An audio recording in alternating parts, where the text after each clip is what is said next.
மயிலு இளமயிலு மாமன் கவி குயிலு ராகம் பாடும் கேட்டாளே, சேதி சொல்லும் பாட்டாளே.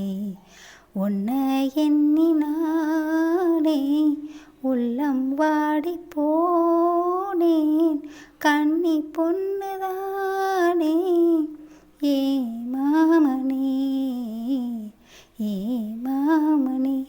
ஒத்தையில அத்த மக ஒன்ன நினைச்சு ரசிச்ச மக, கண்ணு ரெண்டும் மூடலையே காலம் நேரம் கூடலையே. ஒரு சனம் தூங்கிருச்சு ஊத காத்தும் அடிச்சிருச்சு, பாவி மனம் தூங்கலையே அதுவும் ஏனோ புரியலையே. வணக்கங்க. என் தோள் சேர்த்த பூ மாலையடி நீ. விஸ்வா பாடியதை கேட்டதும் எல்லோரும் கண் கலங்கினார்களே தவிர கண்ணீர் சிந்தவில்லை. ஆனால் அந்த 4 பேர் மட்டும்தான் விஸ்வா பாடியதை கேட்டு கண்ணீர் சிந்தினார்கள். அதில் முதலாவதாக ராம்மோகன் தான் திருப்பதி அருகில் நின்று கொண்டிருந்தாலும் 2 கைகளையும் மார்புக்கு குறுக்கே கட்டி கொண்டபடி இமைகள் கடந்து வழிந்த கண்ணீரை தொட்டு தழுவி அதனை தொந்தரவு செய்யக்கூடாதென்று நினைத்து விட்டாரோ என்னவோ. தன் பேரனுக்கும் அவனது தாய்க்கும் இடையே உள்ள பாசத்தை கண்டு மனதுருகி உடல் குலுங்காவிட்டாலும் ஒரு சிலிர்ப்புடன் மற்றவர்கள் காணாதவாறு ஆனாலும் விஸ்வாவின் தாய்ப்பாசத்தை கண்களால் கண்டதாலோ என்னவோ அதே கண்களால் தீரா பரிசான கண்ணீரை தான் உதித்து கொண்டிருந்தார். இரண்டாவதாக எங்கு தன் கணவன் அவர் கண்களில் இருந்து நீர் வருவதை கண்டால் மனம் துடித்து போவாரோ என்று எண்ணி அவர் அறியாமல் வழிந்த கண்ணீரை துடைத்து கொண்டார் கல்யாணி. அதே நேரம் தீனதயலுடன் நடந்து வந்து கொண்டிருந்த கனகாவோ ஆசையாய் பாசம் கொட்டி பார்த்து பார்த்து வளர்த்த தனது பிள்ளை இவரை அம்மா என்று மனதுருகி இசை கலைஞர்களுடன் சேர்ந்து பாட கேட்டதும் அவர் கண்களில் இருந்து நீர் ஆராய் பெருகி கரையாய் இருந்த இமை கடந்து கன்னம் தடவி அவரது மார்பு சேலையில் பட்டு தெரித்து தன்னையே மாய்த்து கொண்டிருந்தது. இதனையெல்லாம் அவர் அருகில் நடந்து வந்த தயாளன் கண்டு கொண்டதாலோ என்னவோ கனகாவை தன் தோளோடு சேர்த்து அணைத்து ஆறுதல் படுத்தினார். இவர்கள் 4வரின் கண்ணீர் துளி வெளிப்படையாக விழுந்து கொண்டிருந்தாலும் அங்கோ அவளுக்கு அலங்காரம் செய்து கொண்டு இருப்பவர்கள் அறியாமல் இவனுக்காக மனதளவில் கண்ணீர் சிந்தாமல் ஊமையாய் அழுது கொண்டிருப்பவளை விஸ்வா அறிவானா? அதே நேரம் அங்கு உள்ளே நுழைந்திருந்தாள் நிருபமா. ஹாய் அனீஸ், என்ன 3 பேர் ரெடி ஆயிட்டீங்களா இல்லையா என்ற நிருபமா அவளது அண்ணி 3 பேரின் முன்னாலும் சென்று மேலிருந்து கீழாக பார்த்து முடித்தவள், நீங்கள் எவ்வளவுதான் அழகுபடுத்திக்கிட்டாலும் இன்றைக்கி என் அண்ணன்களுக்கு அழகுக்கு முன்னால் கொஞ்சம் சுமார்தான் என்று சொன்ன நிமிடம் தர்ஷினியின் முகத்தில் ஒரு சிறு புன்னகை. ஆனால் அகல்யாவோ அப்படியே உன் அண்ணனோட என்று இழுத்தவள் நீதான் மெச்சுக்கணும் என்று முடித்திருந்தாள். அகல்யா சொன்னதை கேட்ட நிருவோ எங்களுக்கு தான் தெரியுமே, ஏன் அவரை நீங்கள் நேரில் பார்த்ததே இல்லையா என்று சொன்னவள் பின் மெல்ல சிரித்து கொண்டே அதான் தெரியுமே, என் அண்ணனை பார்த்ததுமே நீங்கள் ஃப்ளாட் ஆகிட்டதை யாரோ சொல்லிக்கிட்டாங்க என்று சொல்லிட தர்ஷினியோ அச்சோ நிரு அகல்யாக்க பேசுனதை முழுசாவே கேட்டுட்டியா? நினச்சேன் அதான் உன் பேச்சிலேயே தெரியுதே என்று சொன்னவள் அகல்யா பக்கம் திரும்பி அக்கா நீங்கள் நல்லா மாட்டிக்கிட்டீங்கன்னு நினைக்கிறேன் என்றிட தர்ஷினியின் காதரிகள் சென்ற அகல்யாவோ நீ ஒருத்தி போதுண்டி என்னை மாட்டி விடுறதுக்கு என்று அவள் காதை கடித்திட அதை கேட்டுக்கொண்டவள் புன்னகைத்தபடி பின் மெல்ல முகத்தை வெட்கப்படுவதோல் போல் மாற்றிக்கொண்டவள் சி போங்க அண்ணி, எப்போவுமே உங்களுக்கு விளையாட்டு தான் என்று சொன்னவள் சரி அண்ணி, நான் நீங்கள் சொன்னதை அண்ணன்கிட்ட சொல்ல மாட்டேன், ஆனாலும் எப்படி அண்ணி உங்களால் மட்டும் இதை வெட்கப்படாமல் சொல்ல முடிஞ்சிச்சோ என்று சொல்லிக்கொண்டே அந்த இடத்திலிருந்து ஓட்டம் பிடித்தவள் இப்பொழுது அவளுக்கு என்று ஒதுக்கப்பட்டிருந்த அந்த அறை வாசலில் போய்தான் நின்றாள். பின்னே அகல்யா சொல்லாததை சொன்னாள் என்று சொல்லிவிட்டிருக்க அடுத்து அவளுக்கு நடவடிக்கை என்னவாக இருக்குமோ என்று நினைத்தவள் அந்த இடத்திலிருந்து தப்பித்தல்லவா வந்திருந்தாள். கொளுத்தி போட்ட வெடி என்ன வெடிக்காமலா போய்விடும்? அகல்யா அக்கா, நிரு வெட்கப்படுகிற அளவுக்கு அப்படி என்ன சொன்னீங்க?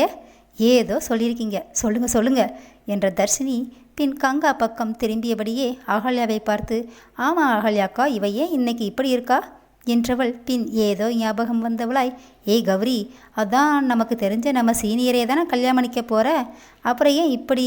வா அகல்யாக்கா என்ன சொன்னாங்கன்னு கேட்டு தெரிஞ்சுப்போம் என்று கங்காவையும் துணை கலைத்தாள் அகல்யா என்ன சொன்னாள் என்று கேட்பதற்கு. அகல்யாவோ சிரித்து கொண்டே சரியா போச்சு, நீங்கள் 2 பேரும் அவள் சொன்னதை நம்பி என்கிட்ட கேட்குறீங்க பாருங்க என்று சொல்லிட அக்கா என்று சினிங்க தர்ஷினி. அது எப்படி, நீங்கள் எதுவும் சொல்லாமலா நிரு அப்படி சொல்லிட்டு போனா என்றவள். நீ ஏண்டி கௌரி அமைதியாக இருக்க, வா, என்னன்னு அகல்யா அக்கா கிட்ட கேட்க மாட்டியா என்றிட அவ்வளவுதான். அகல்யா செல்ல கோபத்தோடு, அடியே செல்ல தங்கச்சிங்களா, அவள் என்னமோ நாத்தனார் வேலையை கரெக்டாக கொளுத்தி போட்டுட்டு போயிட்டா. ஆனால் அது கூடவா உங்களுக்கு புரியலை என்றிட, இதோ பாருங்க அகல்யாக்கா, நீங்கள் ஏதாச்சும் சொல்லி என்கிட்ட மறைக்காதீங்க என்று தர்ஷினி சொல்லிட, ஏய் நிரு இருடி, எனக்குன்னு ஒரு நேரம் வராமலா போகும் என்று மனதிற்குள் நினைத்த அகல்யா, அடியே அவள் தான் நான் சொல்லாததை சொன்னதாக சொல்லிட்டு போகிறா, ஆனால் நீங்கள் 2 பேரும் அதை புரிஞ்சிக்காம என்றவள். நான் ஒன்றும் சொல்லலை, ஏண்டி என் மனத்தை வாங்குறேன்னு தான் கேட்டேன். ஆனால் அதுக்கு அவள் என்ன சொன்ன பாரு என்று தன் 2 கண்களையும் மூடி திறந்தவள் பின் வேகமாக, யாரு, நான் வாங்குறேனா? இப்போ உங்கள் அன்பு தங்கச்சிங்க 2 பேரும் உங்ககிட்ட இருந்து பதிலை வாங்குறப்ப அவங்க கேட்குற விதத்தில் தான் உங்கள் மனம் போகும் பாருங்க, அப்போ போய் எங்கள் முகத்தை வச்சுக்குவீங்களாம் என்று நிரு சொன்னதாக அகல்யா சொல்லி முடித்திருந்தாள். அதே நேரம் நிரு சிரித்து கொண்டே தர்ஷினிபுரம் நோக்கி நடந்தவள் தர்ஷினிக்கு மட்டுமே கேட்கும்படி, அண்ணி, உங்கள் அகல்யா அக்கா உன் அண்ணனை நான் பார்க்காம வேறு யார் பார்ப்பாங்களாம்னு சொன்னாங்க தெரியுமா? இதை போய் ஒரு அரியா சின்ன பிள்ளைக்கிட்ட இப்படியா சொல்கிறது என்று போகிற போக்கில் குளத்தி போட்டல்லவா போயிருந்தாள். இப்படி நிரு தர்ஷினிக்கு மட்டும் கேட்கும்படி சொல்லிவிட்டு போயிருக்க, அகல்யாவிடம் என்னவென்று கேட்டால் அதை சொல்லும் போதாவது அமைதியாக இருக்கும் கௌரி கேட்டு சிரித்து சந்தோஷமாக இருக்க மாட்டாளா என்று ஒரு சின்ன ஆசைதான். இதே நேரம் அகல்யாவோ, யார் சின்ன பிள்ளை, கல்யாணம்ன்ற அத்தியாயத்தில் நமக்கெல்லாம் சீனியர் அவதான் என்று சொன்னவள் நிரு பேசியதெல்லாம் முழுமையாக சொல்லி முடித்திட, நிருவின் குறும்புத்தனத்தை சொல்லி சிரித்து கொண்டிருந்தது தர்ஷினியும் அகல்யாவும் மட்டுமே. ஆம், கங்கா தான் சிரிக்கவே இல்லையே, அவள் அந்த இடத்தில்தான் இருந்தாள். ஆனால் அவளது நினைவுகளோ ஏற்கனவே அவள் வாழ்வில் நடந்ததை அல்லவா நினைத்து கொண்டிருந்தது.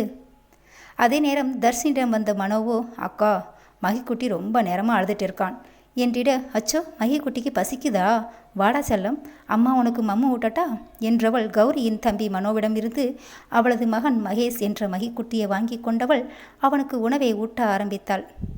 என்னது, தர்ஷினிக்கு இப்பொழுதுதானே கல்யாணமே முடிஞ்சிருக்கு, அதுக்குள்ளே குழந்தையா என்று தானே கேட்குறீங்க? அட வாங்கங்க, என்னன்னு தான் கேட்போம். அது மட்டுமா, விஸ்வா மேலே உயிராக இருந்தவ இன்னைக்கு அமைதியாக இருக்கா. அப்புறம் இந்த அகல்யாவும் வினோவும் எப்படி சேர்ந்தாங்க? அப்புறம் இந்த தர்ஷினி எங்கே இருந்தா? இப்போ எப்படி ஒரு குழந்தை?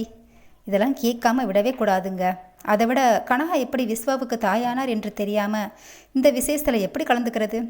நம்ம மனசில் இத்தனை சந்தேகத்தை தீர்த்துட்டு மணமக்களை மனசார வாழ்த்த நாமளும் தயாராகணும்ல. என்னங்க நான் சொல்கிறது?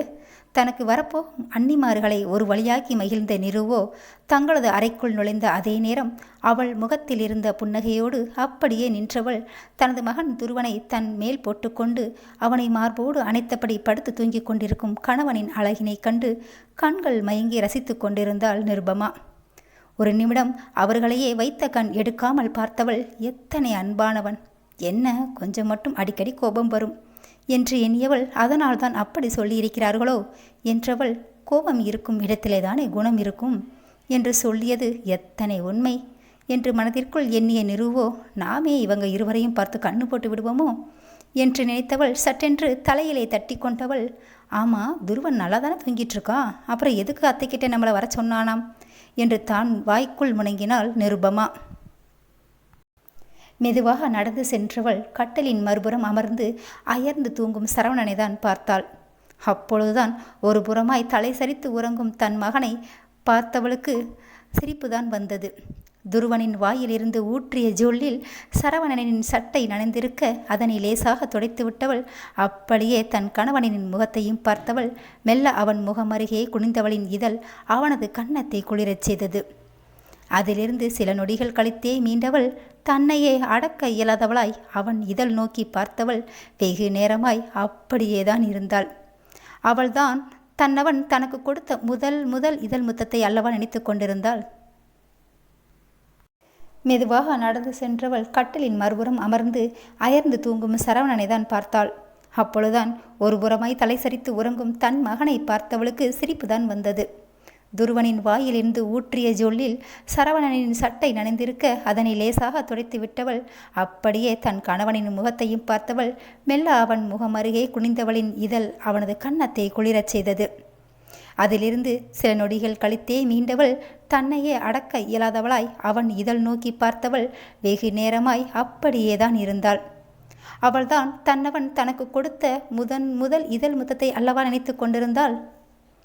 திடீரென, ஏண்டி எவ்வளோ நேரம்தான் இப்படியே பார்த்துட்ருப்ப, கொடுக்குறதா இருந்தால் இதை சட்டுன்னு கொடேன், மனுஷன் எவ்வளோ நேரம்தான் கண்ணு மூடிட்டு காத்துட்ருக்கிறது என்று சொன்ன சரவணனின் குரலில்தான் இன்றைய நினைவுக்கே வந்தாள் நிருபமா. அவனின் பேச்சை கேட்ட நிருவோ இவ்வளவு நேரம் நம்மளை வேண்டுமென்றே கண்ணை மூடிக்கொண்டே கவனிச்சிருக்கானோ, ச சொதப்பிட்டியடி நிரு என்று நினைத்தவள் தனது வலது கையால் வாயை பொத்தி கொண்டு இரு கண்களையும் அகல விரித்து அவனையே தான் பார்த்து கொண்டிருந்தாள். போச்சுடா, இப்படி பார்த்தே என்னை சுருட்டி அவளுக்குள்ளே கொண்டு போயிடுறா என்று நினைத்த சரவணன் அவனது அழகை ரசிக்காமல் இருப்பானா?